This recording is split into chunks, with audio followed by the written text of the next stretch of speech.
ओम शांति।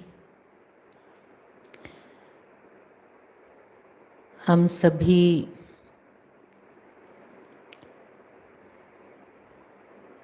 पिछले कुछ दिनों से ब्रह्मा बाबा के बारे में कहें अथवा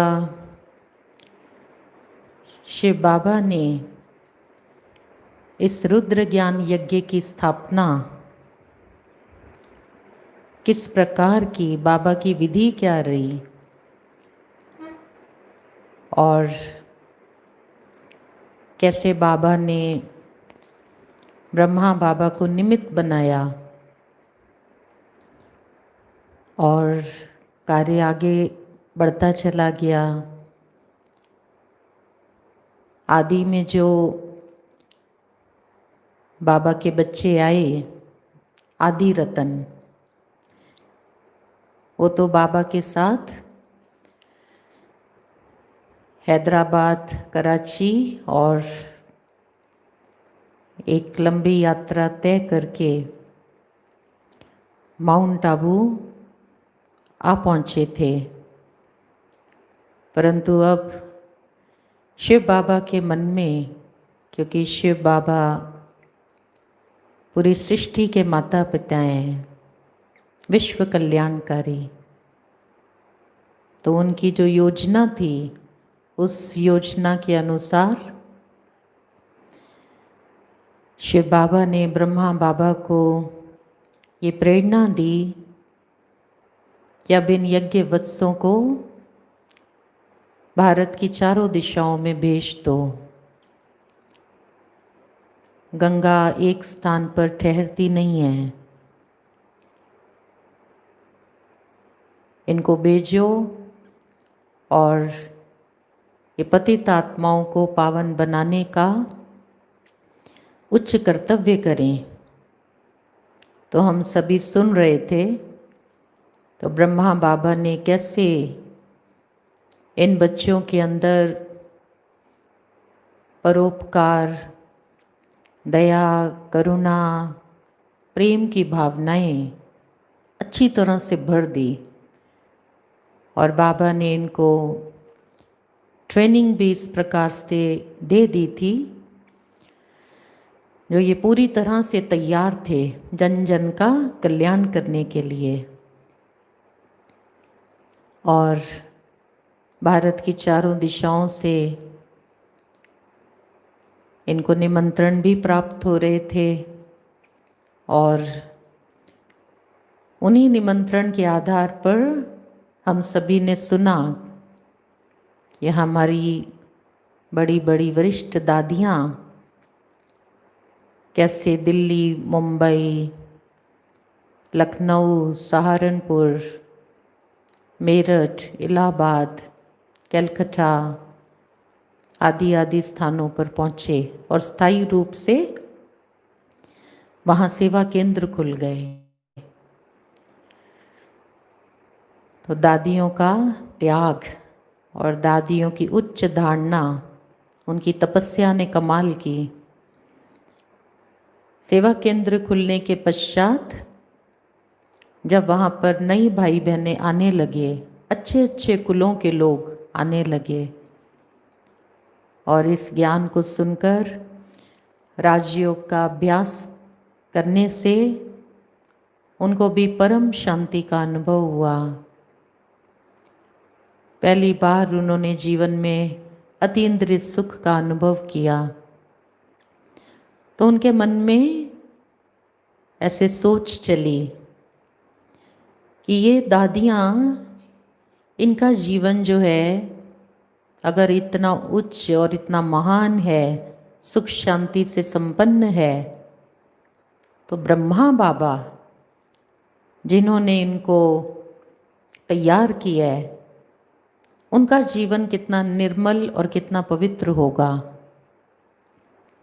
तो इनके मन में ऐसे विचार उठने लगे जब इन्होंने पहचान लिया कि शिव बाबा प्रजापिता ब्रह्मा बाबा के तन में आकर ज्ञान अमृत की वर्षा कर रहे हैं तो हमें अब स्वयं वहाँ चलना चाहिए और ये कौतुक भरा दृश्य हमें अपनी आँखों से देखना है कि कैसे नित्य प्रति परम धाम से शिव बाबा ब्रह्मा बाबा के तन में आते हैं।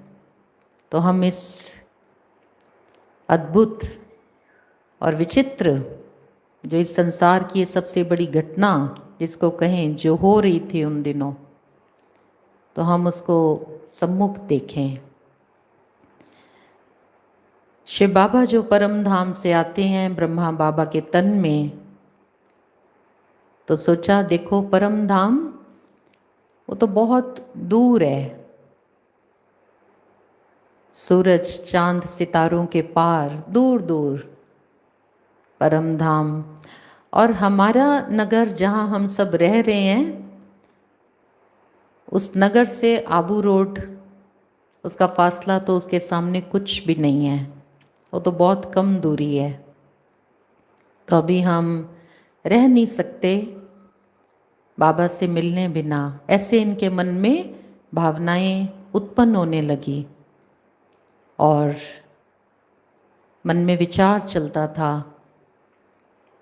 कि जिस प्रभु को हम भक्ति मार्ग में इतना ढूंढते रहे, मंदिरों में, गुफाओं में, मस्जिदों में, गुरुद्वारों में, चारों तरफ फेरे लगाते रहे, तीर्थ यात्राएं की, अब वो प्रभु इस धरती पर आ चुके हैं। तो अब तो हमें देरी नहीं लगानी चाहिए, अब तो हमें उनसे मिलना ही मिलना है। ऐसे प्रबल इच्छा इन भाई बहनों के मन में पैदा होने लगी। तो जो भी बहनें निमित्त बनी थी इनकी सेवा करने के, तो उन बहनों को ये बोलते थे कि हमें अब मधुबन ले चलो बाबा से मिलने के लिए।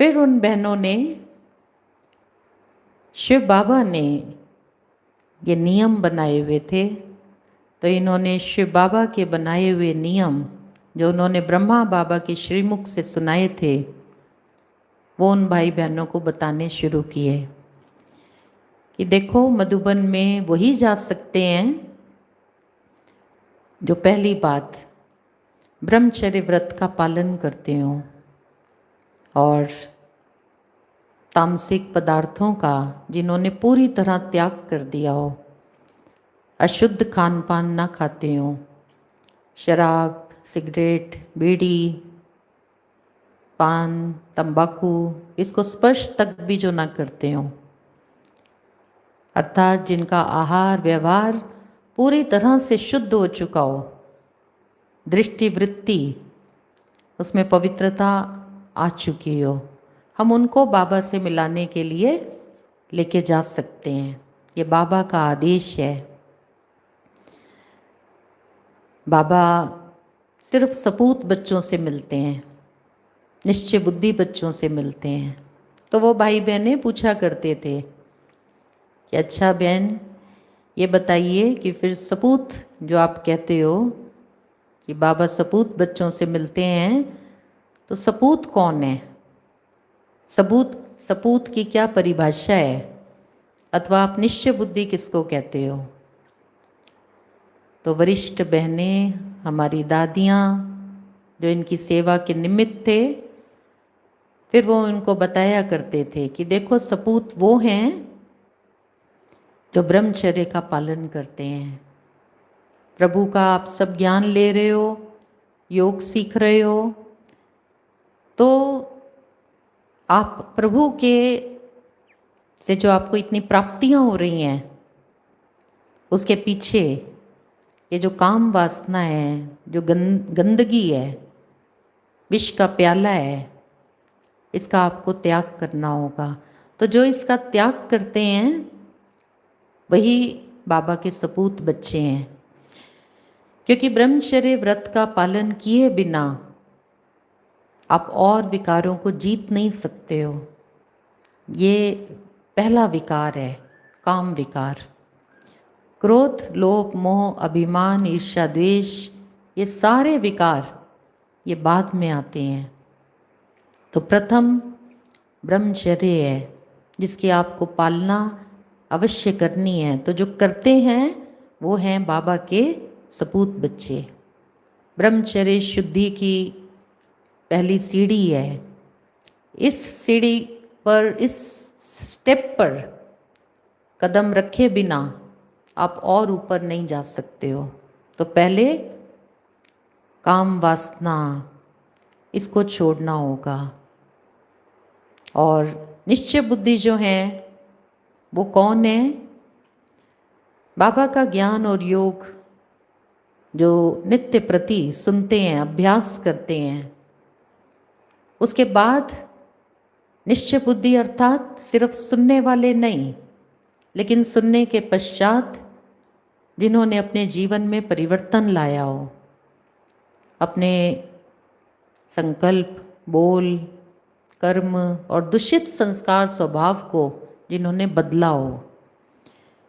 कहने मात्र तो कोई भी कह देंगे कि हाँ देखो, हमें शिव बाबा पर पूरा निश्चय है कि शिव बाबा ब्रह्मा बाबा के तन में आकर पढ़ा रहे हैं, लेकिन उस निश्चय का जो प्रमाण है वो है जीवन का परिवर्तन।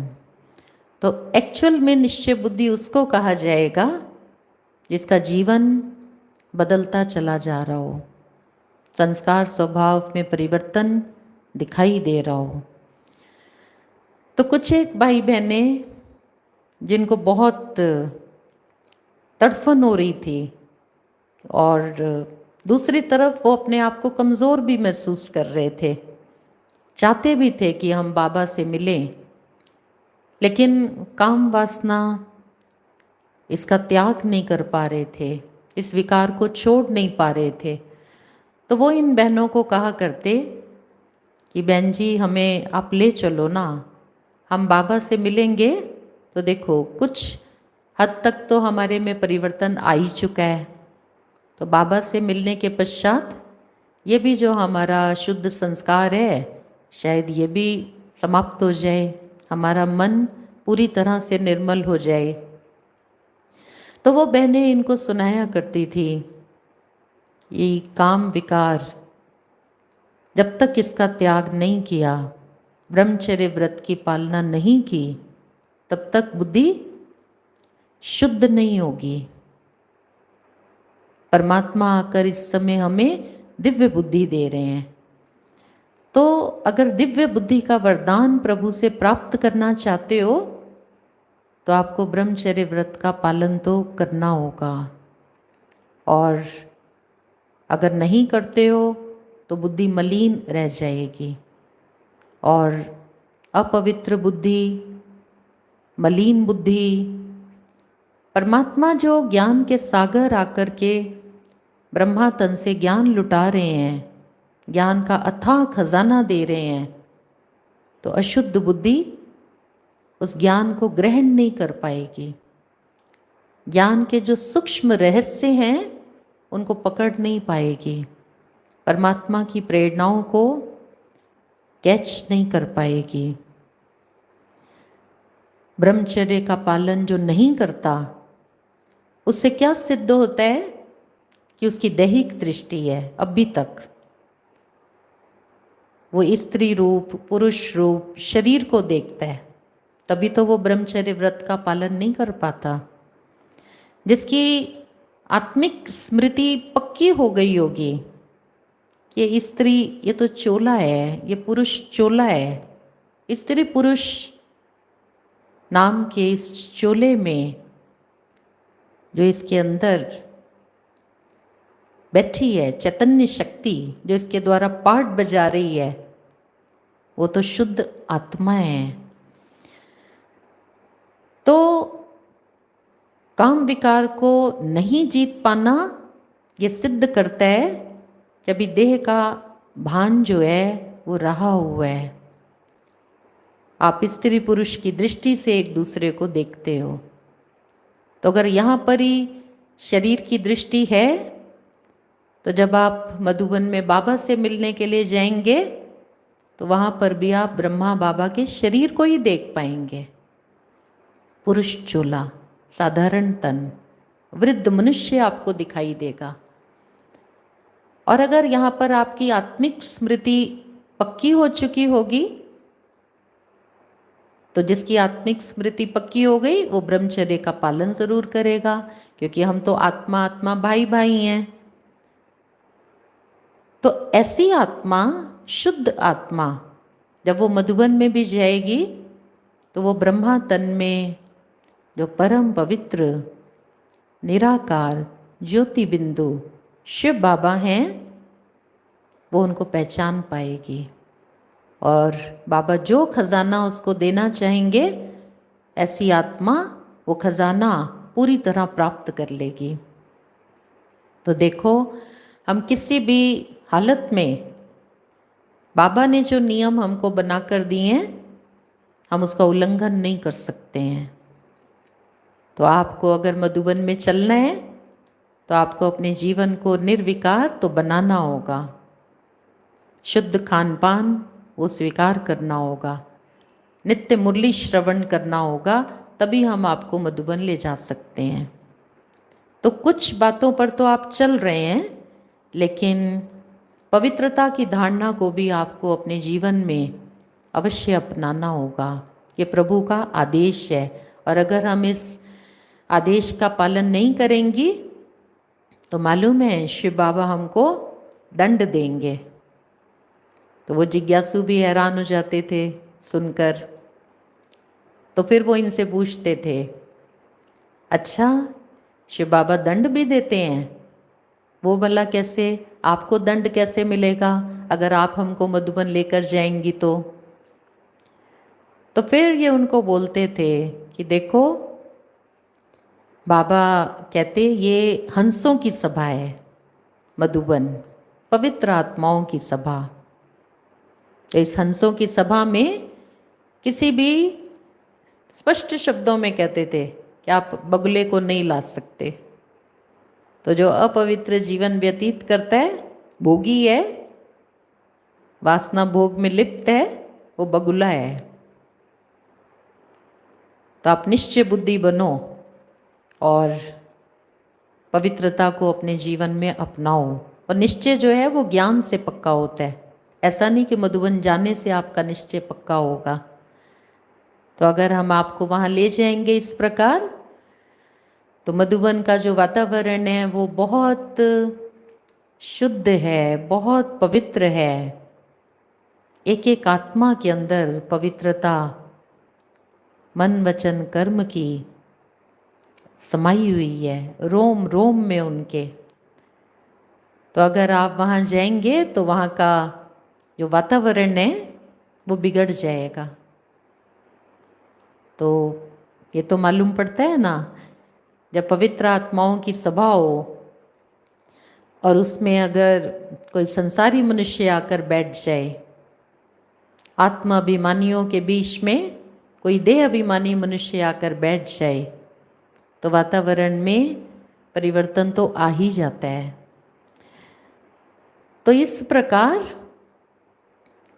ये उनको समझाया करती थी कि बाबा कहते हैं ये इंद्र सभा है। इंद्र शिव बाबा स्वयं ज्ञान की वर्षा सबके ऊपर कर रहे हैं। तो इंद्र सभा में किसी भी पतित को लेकर जाना अलाउड नहीं है। तो शास्त्रों में इसका आख्यान आता है कि एक बार इंद्र की सभा में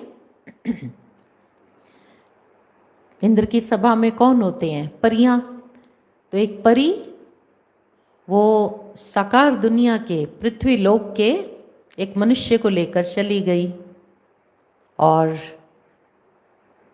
जब वो मनुष्य इंद्र सभा में पहुंचा तो जितने भी देवी देवता थे इंद्र सभा में, उनको बदबू आ गई।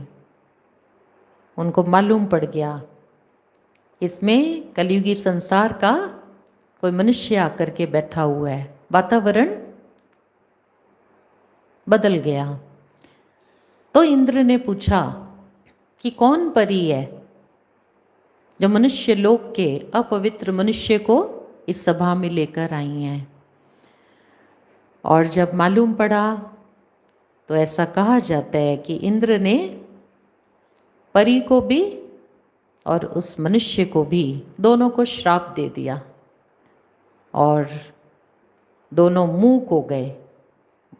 ऐसा बताया जाता है कि वो जो परी थी वो वृक्ष बन गई। तो बाबा उसका अर्थ बताते थे कि बच्चे, वास्तव में ये इंद्र सभा है। इंद्र शिव बाबा, उसकी ये दरबार जहाँ तुम ज्ञान परियां बैठी हुई हो। तो इस सभा में अगर आप किसी अपवित्र मनुष्य को ले आएंगी तो श्राप मिल जाएगा। आप जो परी हो, आप वृक्ष बन जाओगी। वृक्ष अर्थात, वृक्ष कैसे खड़ा होता है? मूक, कुछ बोल नहीं सकता है वृक्ष, जड़। तो आप वृक्ष बन जाओगी, अर्थात सांसारिक बातें तो आप भले कर लोगी, लेकिन शिव बाबा का ये जो पवित्र ज्ञान है ये आप सुना नहीं पाओगी। तो इस प्रकार ये बहनें जिज्ञासुओं को समझाती थी कि देखो, हम श्रापित तो नहीं होना चाहती, ना हम आपको श्रापित करवाना चाहती हैं। तो पहले पहले आपको पवित्रता का पालन तो अवश्य करना होगा, तभी हम आपको बाबा से मिलाने के लिए लेकर जा सकते हैं। तो अन्य जो जिज्ञासु थे, जो ब्रह्मचर्य व्रत का पालन कर रहे थे और जिन्होंने अपने खान पान को भी शुद्ध कर लिया था, नित्य प्रति मुरली सुनते थे और उनके संस्कार स्वभाव में भी परिवर्तन आ रहा था, तो वो इन बहनों से कहते थे कि देखो बहन जी, हम तो रोज़ मुरली सुनते हैं, खान पान दृष्टि वृत्ति हमारी शुद्ध हो गई है, हम आत्मिक स्थिति का भी काफ़ी समय से अभ्यास कर रहे हैं, तो हमें तो आप बाबा से मिलाने के लिए मधुबन ले चलो। तो उन जिज्ञासुओं को फिर ये बहनें बाबा से मिलाने के लिए मधुबन लेकर के जाते थे।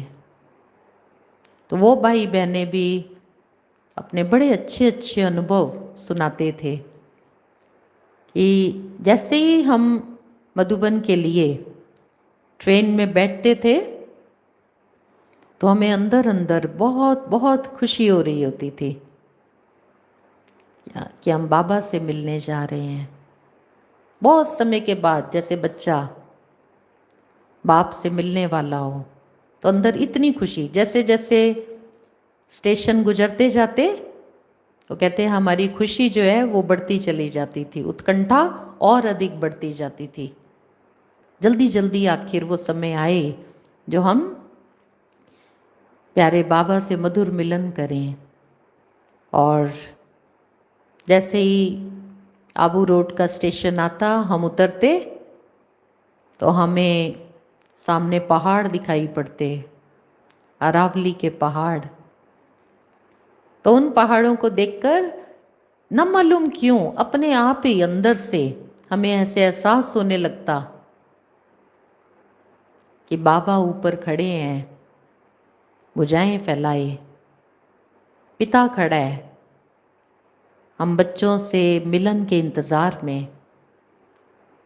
इतनी अंदर ममता पैदा होने लगती, इतना प्यार बाबा के लिए हमारे हृदय में उमड़ने लगता।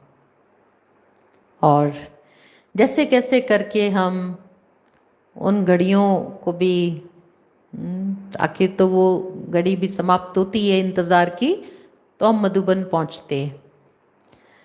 और जब हम मधुबन में पहुंचते प्यारे बाबा के सामने, तो वो दृश्य तो देखते ही बनता था। और बाबा ने पहले से ही यज्ञवत्सों को सब इनके लिए प्रोग्राम दिया हुआ होता था कि जो भी ये नए भाई बहनें आने वाले हैं, इनकी ठहरने की व्यवस्था कहाँ करनी है, कैसे करनी है। बाबा पहले से डायरेक्शन दे देते थे कि देखो आपके नए भाई बहनें आ रहे हैं, बाप के बच्चे आ रहे हैं, कल्प पहले के बिछड़े हुए बच्चे बाप से वर्षा लेने।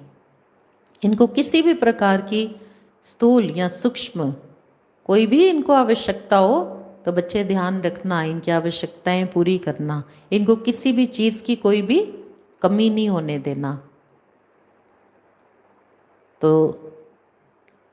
फ्रेश होके बाबा से जैसे कहा कि जब ये मिलन मनाते थे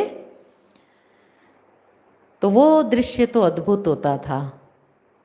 जो पहले मन में इतने सारे सवाल उठ रहे होते थे कि शिव बाबा ब्रह्मा तन में आते हैं, भला कैसे आते होंगे, कैसे वो बच्चों से मिलते होंगे, उनकी बैठने की मुद्रा क्या होती होगी, हम जब बाबा के सम्मुख जाएंगे तो हम बाबा से कैसे मिलन मनाएंगे, आदि आदि कई सवाल मन में उठ रहे होते थे। और जब ये बाबा के सम्मुख पहुंचते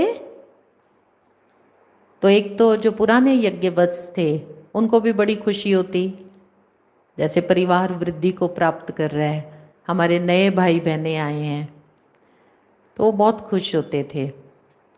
तो बाबा के सम्मुख ये जब स्वयं को आत्मनिश्चय करके बैठते थे, क्योंकि वो अभ्यास तो ये सेवा केंद्रों पर काफ़ी समय से कर ही रहे होते थे, आत्माभिमानी होने का और शिव बाबा को याद करने का।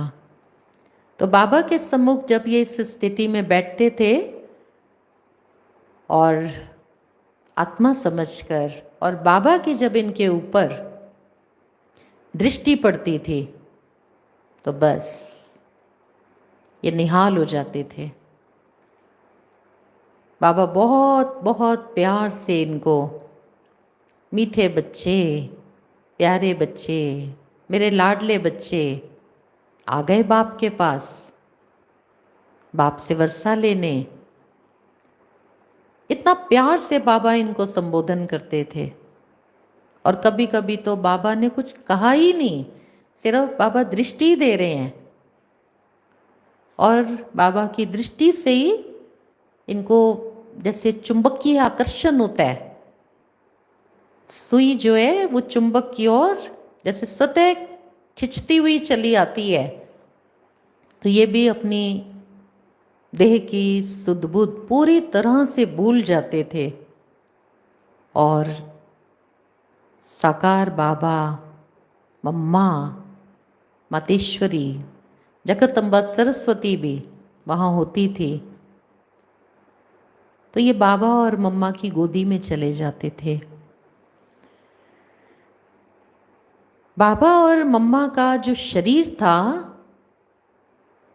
ऐसा शरीर एक एक अंग में पवित्रता समाई हुई है। इस पृथ्वी पर बाबा और मम्मा का शरीर ऐसे कहेंगे जैसे शांति धाम और सुख धाम था। अंग अंग से पवित्रता के वाइब्रेशंस, किरणें फैल रही हैं चारों ओर, और ये देह की सुध-बुध पूरी तरह से भूल गए हैं। बाबा और मम्मा का जैसे ही इनको स्पर्श मिलता था इनके शरीर को, तो बाबा और मम्मा के जो पवित्रता का जो वो प्रकाश था, इनको ऐसे महसूस होता था जैसे हम उसमें नहा रहे हैं। हमारा भी एक एक अंग पूरी तरह से शीतल हो गया है। गायन है ना, संत बड़े परमार्थी, शीतल जिनके अंग, औरों को शीतल करें देकर अपना रंग। शीतल जिनके अंग, इस पूरे संसार में प्रजापिता ब्रह्मा बाबा, जगदम्बा माँ, उनके अंग अंग में जो पवित्रता की खुशबू समाई हुई थी, पूरे संसार में ऐसा कोई मनुष्य नहीं मिलेगा। तो ये जैसे छोटे बच्चे बनके माँ बाप की गोद में समा जाते थे और इनकी प्रकृति पर भी बाबा और मम्मा के स्पर्श का वो प्रभाव दिखाई पड़ता था। अशरीरीपन का इनको अनुभव होने लगता था। शरीर की सुध बुध पूरी तरह से भूल गए। इनके आसपास जो पुराने यज्ञवत्स बैठे हैं या और नए भाई बहने भी आसपास बैठे हैं, इनको उनकी उपस्थिति की भी महसूसता नहीं है। मालूम ही नहीं पड़ रहा कि हमारे आसपास कोई है भी। जैसे प्रकाश की दुनिया में जमीन कहाँ है, आसमान कहाँ है, कुछ नहीं मालूम। गीत है ना, कहाँ ले चले हो बता दो मुसाफिर, सितारों के आगे ये कैसा जहां है। तो प्यारे बाबा की दृष्टि इतनी शक्तिशाली, ये आत्म विभोर हो जाते थे। सुख, शांति, पवित्रता, प्रेम के सागर में जैसे आत्मा डुबकियां लगा रही है। दो बिंदु बड़े चाव से मिल रहे हैं बहुत समय के बाद, आत्मा और परमात्मा। ऐसा दिव्य अनुभव इन वत्सों को होता था। जब बाबा अपनी दृष्टि की शक्ति को थोड़ा कम करते थे, तब ये धीरे धीरे नीचे आते थे वापस, क्योंकि अन्य यज्ञवत्सों को भी मिलना है जो और नए नए आए हैं। तब ये अपनी सामान्य अवस्था में आते थे। आने का दिल नहीं होता था, ऐसे लगता था बस यही योग की सर्वश्रेष्ठ स्थिति है, इसी में ही बस समाये रहें, डूबे रहें, इस संसार में दोबारा ना आए।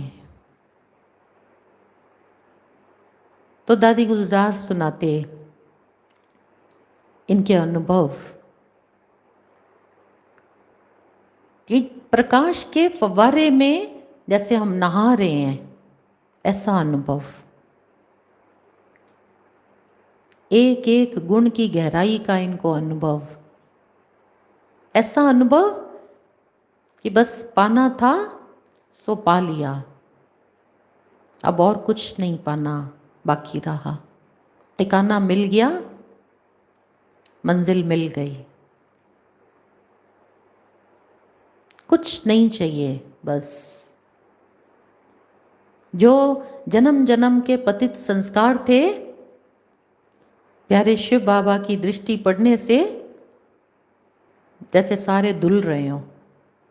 इतना सुंदर अनुभव।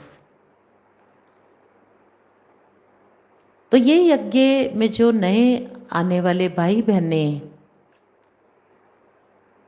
एक एक बाबा और मम्मा के साथ इस प्रकार जब मिलन मनाते, तो इनको नित्य प्रति ये दिव्य अनुभूतियां होती।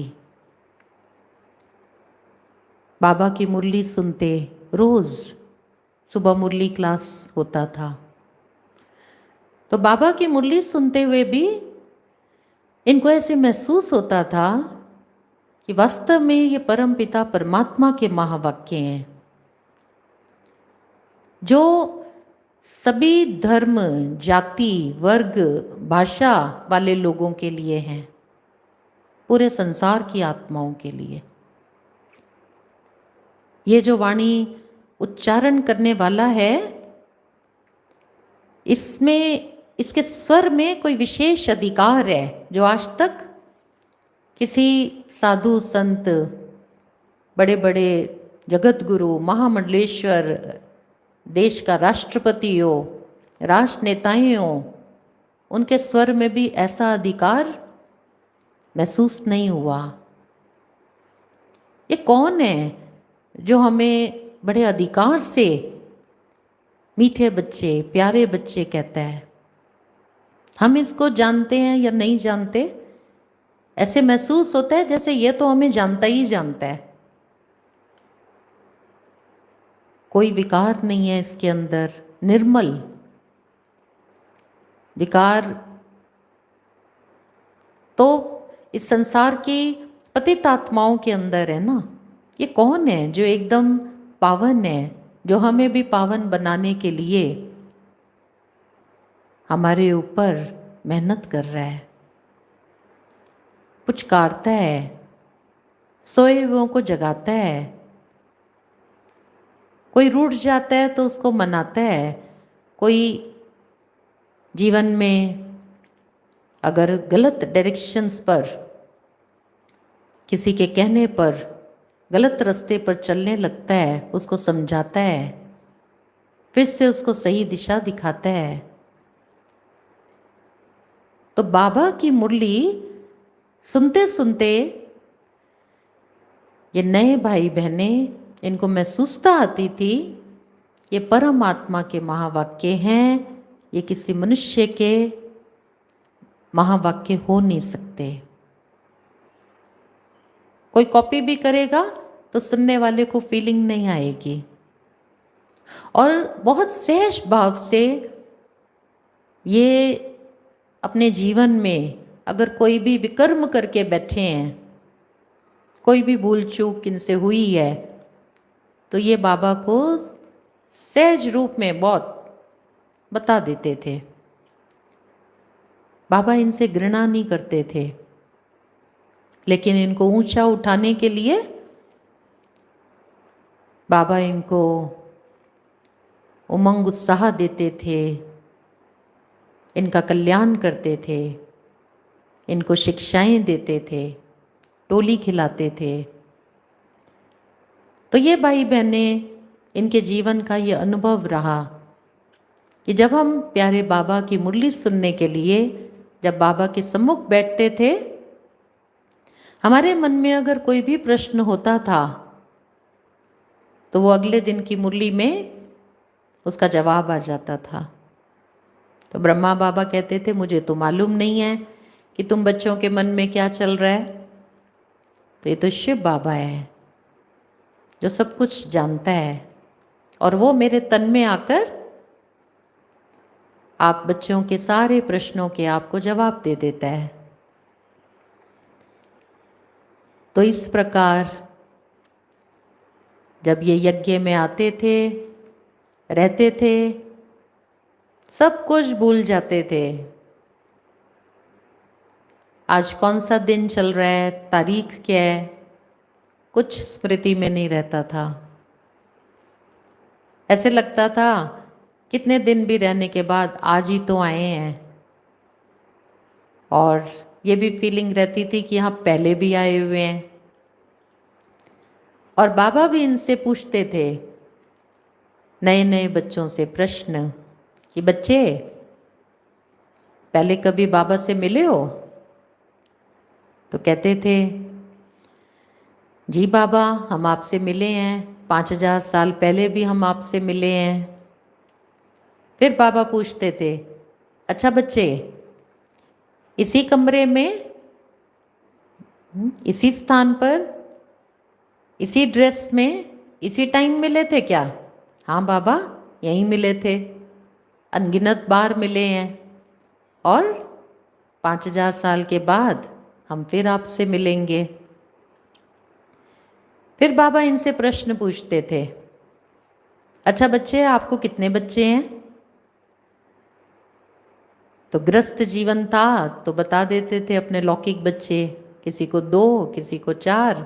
बाबा मेरे 2 बच्चे हैं। तो बाबा मुस्कुराते थे।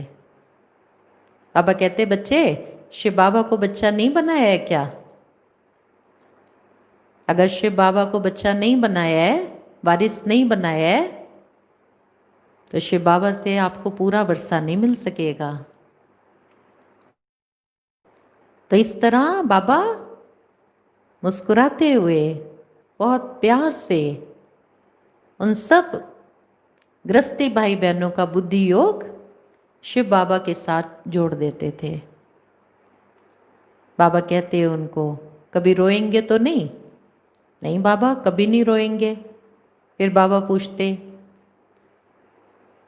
माँ शरीर छोड़े बच्चा शरीर छोड़े, किसी के लिए बाबा कहते पति शरीर छोड़े, रोएंगी तो नहीं?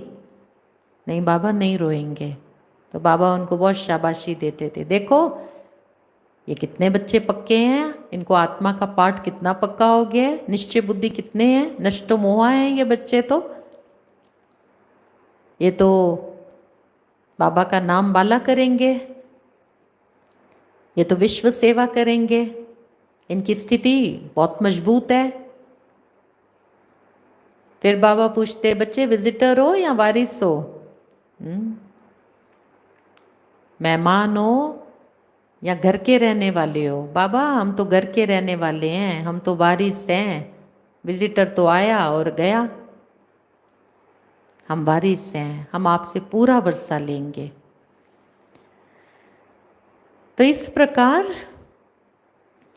प्यारे बाप दादा के ये बच्चे रोज अमृत वचन सुनते, बाबा इनको हंसाते बहलाते, इनके साथ चिट चैट करते, और मुरली क्लास के बाद बाबा इनको अपने कमरे में भी बुलाते थे और वहाँ पर सब अनौपचारिक रूप से बैठते थे। घर में कैसे बैठते हैं माँ बाप के साथ बच्चे, सहज सब बाबा की खटिया पर आसपास बैठ जाते थे, बाबा के सम्मुख कोई खड़ा है कोई बैठा है,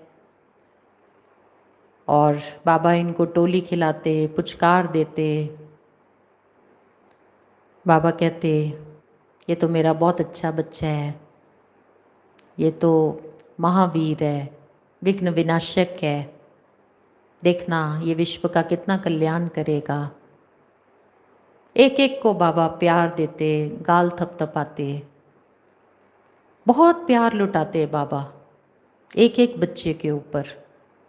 वृद्ध जो थे उनके साथ बाबा वृद्ध की न्यायी बात करते, युवा होते तो युवाओं की तरह से उनके साथ बाबा व्यवहार करते।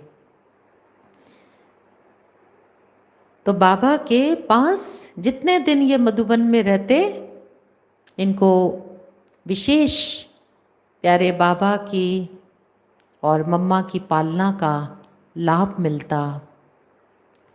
यज्ञ सेवा बाबा इनको करके दिखाते थे।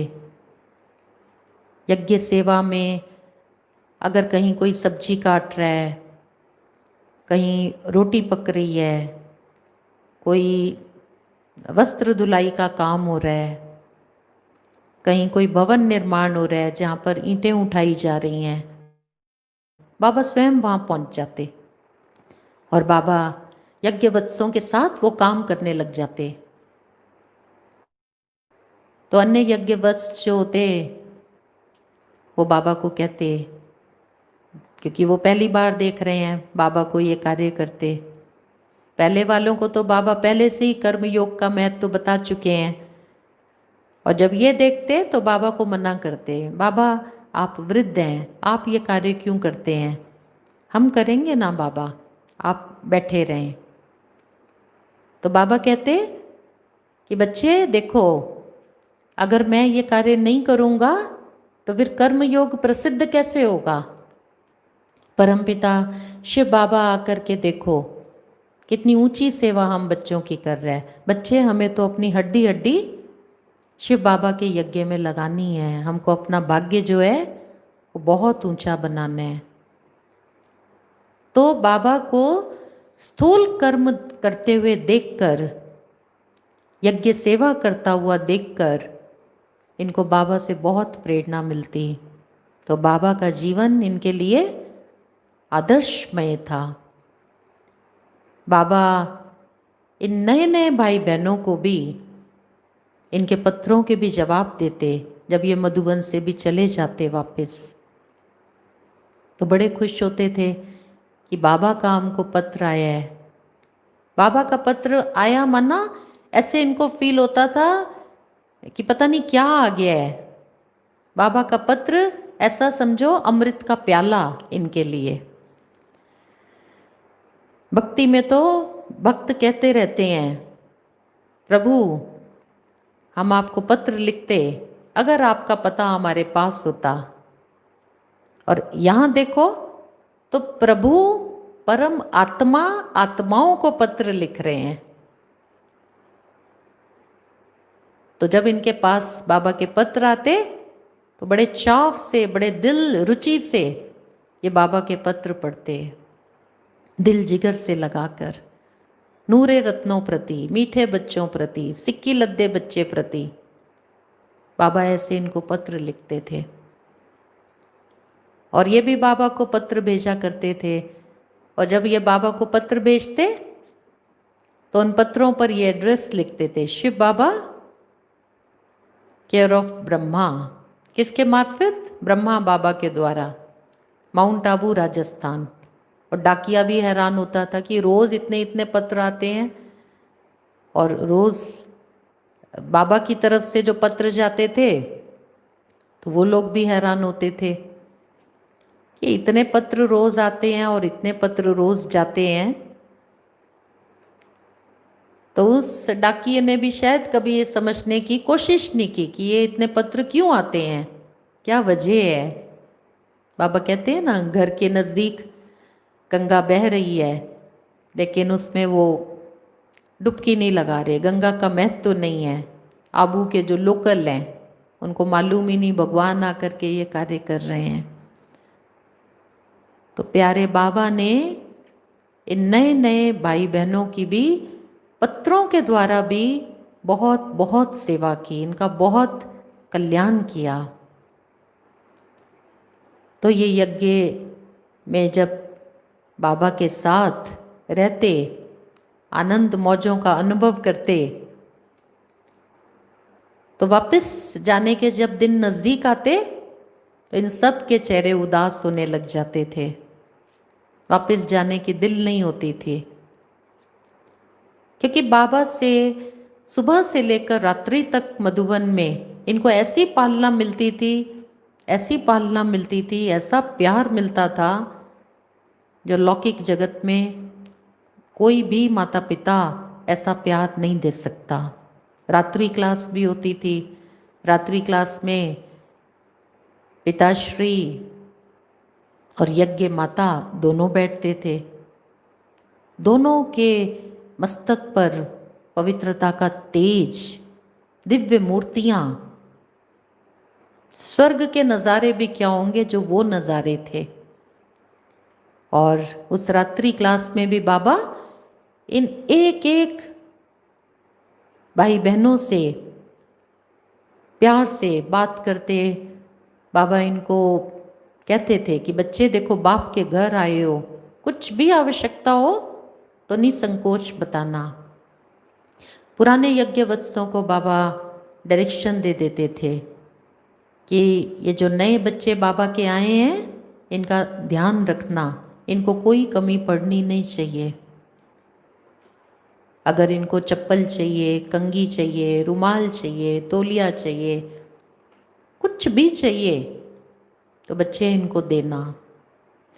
इनको इनके खान पान का भी ध्यान रखना, जैसा इनको खान पान चाहिए इनकी तबीयत अनुसार इनको वो भी देना।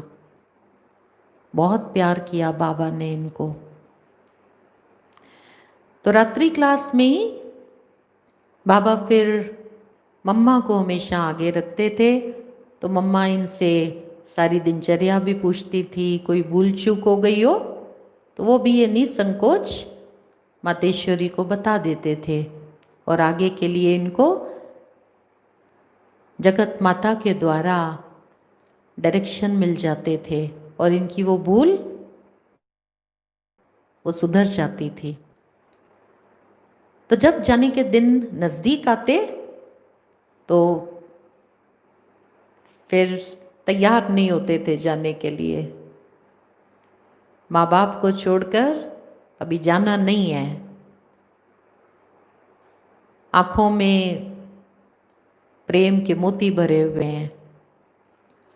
और छोटे बच्चे तो कई ऐसे थे जो छिप जाते थे, उनके माता पिता उनको ढूंढते ही रह जाते थे। और जब उनको ढूंढ के लाते थे जैसे तैसे, तो बाबा के सन्मुख खड़े होकर आंखों में आंसू भर के कहते थे, बाबा हम नहीं जाएंगे, हम तो आपके पास ही रहेंगे। इतना प्यार बाबा ने लुटाया। इतना प्यार कि कोई बाबा को छोड़कर जाने के लिए तैयार नहीं है। तो बाबा उनको कहते थे कि बच्चे, आप तो सेवा के लिए जा रहे हो ना, बच्चे अभी जाओ, बाबा से जो सीखा है, बाबा से जो पालना ली है, अब आपको उससे औरों की सेवा करनी है। देखो, और कितने संसार में मनुष्य हैं जिनको बाबा का परिचय नहीं है, संदेश उनको नहीं मिला है। तो आप जहाँ जहाँ रहते हो, आप जाओ और जाकर उनकी सेवा करो। तो बोले बाले से बाबा उनको युक्ति से समझा रहे हैं, तैयार कर रहे हैं। तो वो बोले बाले फिर बड़ी मुश्किल से तैयार होते थे। आँखों में आंसू टपक रहे हैं और दोनों हथेलियों से मुख को ढक लिया है, आँखों से अश्रुधारा बह रही है। और बाबा इनको मेन गेट तक स्वयं छोड़ने के लिए जाते थे। मिश्री इलायची बाबा इनके मुख में डालते और गीत बजता था, भगवान तेरे घर का श्रृंगार जा रहा है। तो वो दृश्य भी बड़ा मार्मिक होता था, हृदय स्पर्शी। जैसे तैसे करके मन मसोस के वो यज्ञ में आने वाले ये नए भाई बहने, ये भी बाबा से विदाई लेते थे। बाबा इनको कहते थे, गो सुन कम सुन। तो ये बाबा आपको टोली खिला रहे हैं, गो सुन कम सुन की। बच्चे जाओ और सेवा करके, बादल भरे हो ना, अभी बरस के फिर बाबा के पास वापस आ जाना। तो इस प्रकार नए नए भाई बहनों का बाबा के मधुबन घर में आना जाना शुरू हुआ। अर्थात बाबा के बच्चे वृद्धि को पाने लगे। भारत के हर राज्य से, शहर नगर से, गांव से भी मधुबन में बाबा के बच्चे पहुंचने लगे।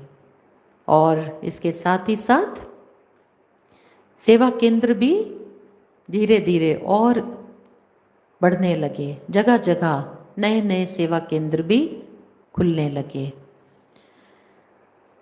तो उसके बाद जब मुख्य मुख्य स्थानों पर, क्योंकि बाबा दिल्ली के ऊपर बहुत जोर देते रहे थे, तो ये 4 जो बड़े राज्य हैं, दिल्ली, मुंबई, कोलकाता और चेन्नई, तो बाबा का बहुत यहाँ की सेवाओं को उठाने के लिए ध्यान रहता था। तो जब सेवाएं वृद्धि को प्राप्त होने लगी, हमारी दादियों ने वहाँ स्थापना अच्छी कर ली सेवा केंद्रों की, और बाबा के चैतन्य पुष्प तैयार हो गए। तो ये दादियाँ बाबा को और मम्मा को निमंत्रण देने लगे कि अब आप आएं और आप इस फुलवाड़ी में आकर चक्कर लगा करके जाएं। और फिर धीरे धीरे सेवाएं और बढ़ने लगी। बाबा के ये आदि रतन सम्मेलनों में जाने लग गए, इनके टीवी रेडियो इंटरव्यू होने लग गए। बहुत सेवा वृद्धि को पाई। स्थान स्थान पर बड़े बड़े प्रोग्राम्स उनका आयोजन होने लगा। तो इस प्रकार सेवाएं नित्य बढ़ती चली जा रही थी। तो अगली बार हम सभी सुनेंगे तो मातेश्वरी जी के पहली बार कदम माउंट आबू के बाहर कहाँ पड़े।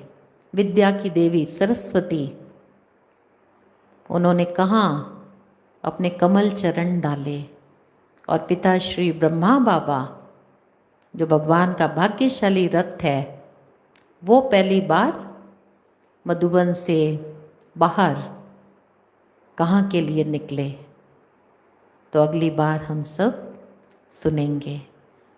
ओम शांति।